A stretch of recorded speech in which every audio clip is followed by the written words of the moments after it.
மாண்புமிகு கலைஞர் நடிகர் மதன் பாபு காலமானார். விவரங்களோடு செய்தியாளர் விஷ்ணு இணைக்கிறார். விஷ்ணு, தகவல்களை.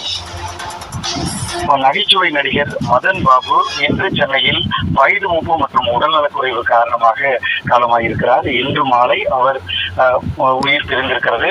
1990களில் அவர் நடிகராக அறிமுகமாயிருக்கிறார். குறிப்பாக நீங்கள் கேட்டவை திரைப்படத்தின் மூலம் அவர் தமிழ் சினிமாவில் நடிகராக அறிமுகமாகி பூவை உனக்காக, தேவர் மகன், நம்மவர், திருடா திருடா, வசூல் ராஜா MBBS, எதிர்நீச்சல் உள்ளிட்ட தமிழ் சினிமாவில் 200க்கும் மேற்பட்ட திரைப்படங்களில் அவர் நடித்திருக்கிறார்.